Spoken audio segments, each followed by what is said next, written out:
Good morning, Pontiac parents. Welcome to another edition of Thinking Thursday. It's your technology and learning coach, Mr. Lewis. Now, what I'm not going to do is I'm not going to go over the Thinking Thursday questions for today, but we are quite curious about the Wandering Wednesday questions that we did over the break.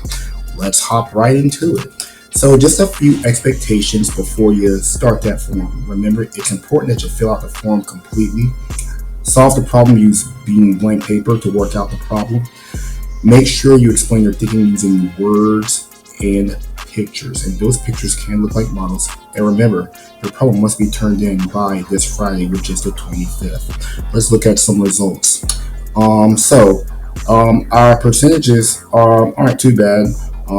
61% of the third graders took it. Now that were the ones that took it, but out of that 61% of third graders that have taken it, 35% got it correct, got answers correct.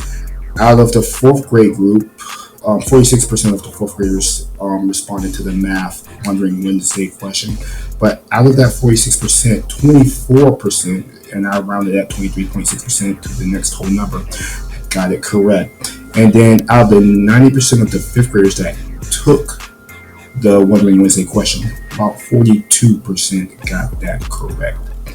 Let's look at the questions, shall we? So here was the Wandering Wednesday question from third grade, where a golf team starts practice at 3:05 p.m. The team members spend 40 minutes practicing their swings and 10 minutes practicing putting. At what time does the golf team finish practice? So I'm going to go ahead real quick and go over how to use this number line.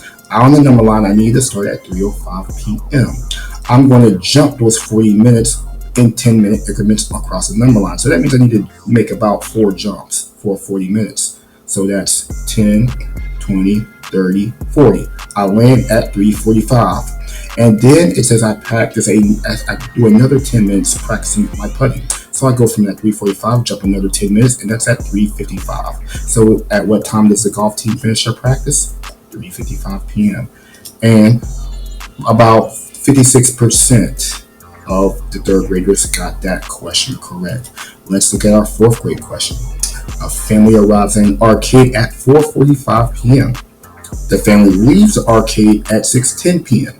How long does the family stay at the arcade? Now, normally notice that there's not a number line applied to it, but when we go back to drawing those pictures and models, I would definitely draw one here. And I would look at starting at 4:45. I can jump another hour and go to 5:45, but I can't really jump another hour to go to 6:45 because it lands at 6:10. So I know out of my 4 answer choices, I know I have at least 1 hour. Then now that I'm at 5:45, let me go to the next whole hour to 6 o'clock. So from 5:45 to 6 o'clock, I know that's 15 minutes.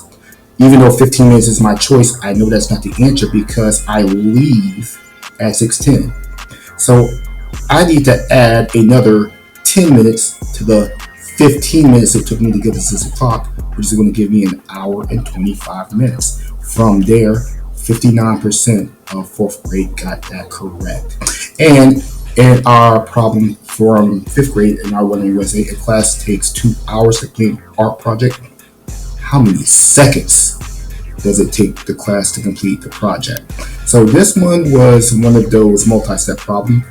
You have to convert those hours to minutes and then those minutes to seconds. So you have to figure out, well, how many minutes are in an hour? There's 60 minutes in 1 hour. I have 2 of those hours. So therefore, that should give me 120 hours, if I'm not mistaken. So with that 120, I need to convert those 120 minutes, I'm sorry if I said hours, 120 minutes into seconds. How many seconds are in a minute? 60 seconds. So I have to multiply those 60 seconds by those 120 minutes. And if I do all of that, I should get a total of 7,200 seconds, a lot of seconds. And if I look, 48% of fifth grade got that correct. You definitely needed some paper or a notebook or a space to work this problem out. Those were our Wandering Wednesday questions. Good luck on Thinking Thursday's questions for today, boys and girls.